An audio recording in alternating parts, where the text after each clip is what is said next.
ಕರುನಾಡಿನಲ್ಲಿ ದಿನೇ ದಿನೇ ಮಹಾ ಮಳೆಯ ಅಬ್ಬರ ಜೋರಾಗ್ತಾ ಇದೆ. ಅರ್ಧಕ್ಕರ್ಧ ಕರುನಾಡಲ್ಲಿ ಪೂರ್ವ ಮುಂಗಾರು ಮಳೆ ಅಬ್ಬರಿಸಿದ್ದು ಜನ ಕಂಗಾಲಾಗಿ ಹೋಗಿದ್ದಾರೆ. ಬಿರುಗಾಳಿಯ ಹೊಡೆತಕ್ಕೆ ಹತ್ತಾರು ಮನೆಗಳು ನೆಲಕಚ್ಚಿ ಹೋಗಿವೆ.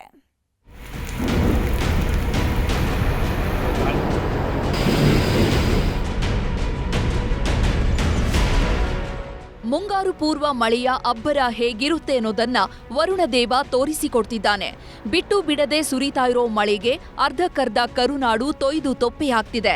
ಮಲೆನಾಡು ಅಂತಿಲ್ಲ, ಉತ್ತರ ಕರ್ನಾಟಕ ಅಂತಿಲ್ಲ, ರಾಜ್ಯದ ಬಹುತೇಕ ಜಿಲ್ಲೆಗಳಲ್ಲೂ ಬೇಸಿಗೆ ಮಳೆ ಅಬ್ಬರಿಸಿ ಬೊಬ್ಬಿರಿಯುತ್ತಿದೆ.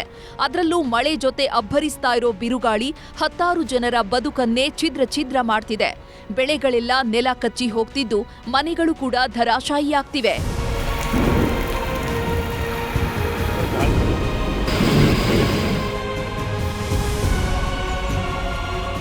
ಬೇಸಿಗೆ ಮಳೆ ಕೆಲವರ ಪಾಲಿಗೆ ವರವಾದ್ರೆ ಇನ್ನು ಕೆಲವರ ಪಾಲಿಗೆ ಶಾಪವಾಗಿ ಮಾರ್ಪಟ್ಟಿದೆ.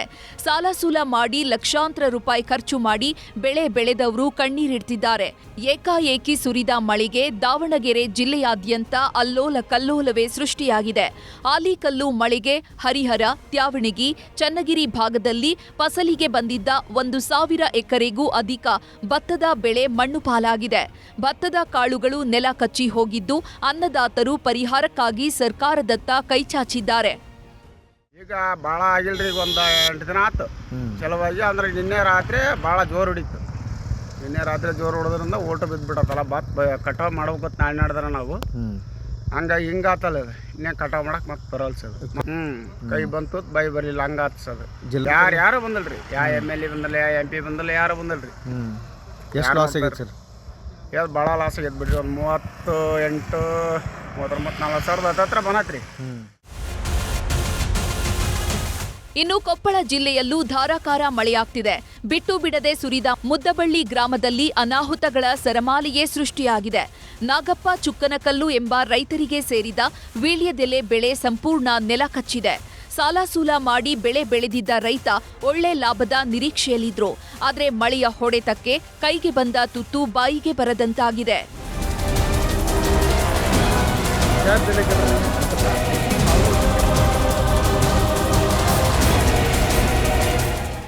ಇನ್ನು ಬಾಗಲಕೋಟೆ ಜನ ಮಹಾಮಳೆಗೆ ಅಕ್ಷರಶಃ ನಲುಗಿ ಹೋಗಿದ್ದಾರೆ. 2 ದಿನದಿಂದ ಮೇಲಿಂದ ಮೇಲೆ ಸುರಿತಾ ಇರೋ ಮಳೆಗೆ ಕೋರ್ತಿ, ರೊಳ್ಳಿ, ಬಾಡಂಗಂಡಿ, ಸಿದ್ದಾಪುರ ಗ್ರಾಮಗಳಲ್ಲಿ 30ಕ್ಕೂ ಹೆಚ್ಚು ಶೆಡ್ಗಳು, ಮನೆಗಳು ನೆಲ ಕಚ್ಚಿ ಹೋಗಿವೆ.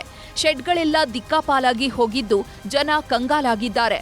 ಅಷ್ಟೇ ಅಲ್ಲ, ಹತ್ತಾರು ವಿದ್ಯುತ್ ಕಂಬಗಳು ಧರೆಗುರುಳಿದ್ದು ರೊಳ್ಳಿ ಗ್ರಾಮದಲ್ಲಿ ಆಕಳ ಕರು ಬಲಿಯಾಗಿದೆ.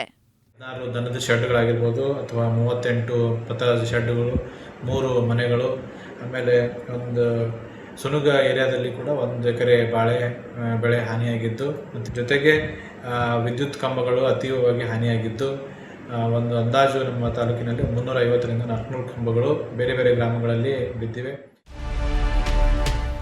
ಹಾವೇರಿಯಲ್ಲೂ ಮಳೆರಾಯ ಅಬ್ಬರಿಸಿ ಬೊಬ್ಬಿರಿದಿದ್ದಾನೆ. ಧಾರಾಕಾರ ಮಳೆಗೆ ಬನ್ನಿಹಟ್ಟಿ ಗ್ರಾಮದಲ್ಲಿ ಮನೆಗಳ ಮೇಲೆ ತೆಂಗಿನ ಮರಗಳು ಬಿದ್ದ ಪರಿಣಾಮ ಅರ್ಧಕ್ಕರ್ಧ ಮನೆ ನೆಲ ಕಚ್ಚಿ ಹೋಗಿದೆ. ಇದರ ಜೊತೆಗೆ ಸಾಲು ಸಾಲು ವಿದ್ಯುತ್ ಕಂಬಗಳು ನೆಲಕ್ಕುರುಳಿದ್ದು ಇಡೀ ಊರಲ್ಲಿ ವಿದ್ಯುತ್ ಸಂಪರ್ಕ ಕಡಿತವಾಗಿದೆ. ರಸ್ತೆ ಮೇಲೆ ಮರಗಳು ಬಿದ್ದ ಪರಿಣಾಮ ವಾಹನ ಸವಾರರು ಪರದಾಡಿದ್ದಾರೆ.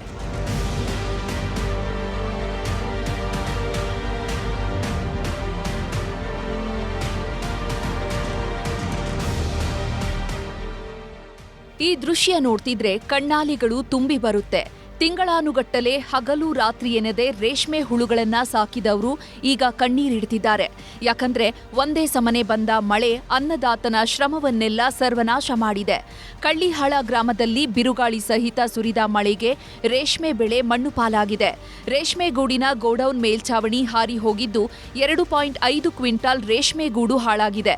ಜೊತೆಗೆ ರೇಷ್ಮೆ ಹುಳುಗಳು ಸಹ ಸಾವನ್ನಪ್ಪಿವೆ.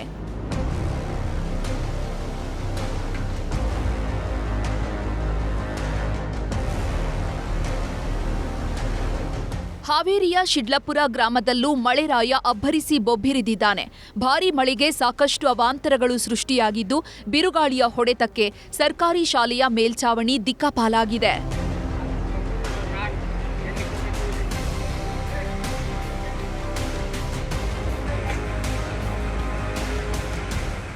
ಉತ್ತರ ಕನ್ನಡ ಜಿಲ್ಲೆಯ ಶಿರಸಿಯಲ್ಲೂ ಮುಂಗಾರು ಪೂರ್ವ ಮಳೆಗೆ ಸಾಕಷ್ಟು ಹಾನಿಯಾಗಿದೆ. ಶಿರಸಿಯಲ್ಲಿ ಬಿದ್ದ ಧಾರಾಕಾರ ಮಳೆಯಿಂದಾಗಿ ಕಾರೊಂದರ ಮೇಲೆ ಬೃಹತ್ ತೆಂಗಿನ ಮರ ಬಿದ್ದು ಸಂಪೂರ್ಣ ಜಖಂಗೊಂಡಿದೆ.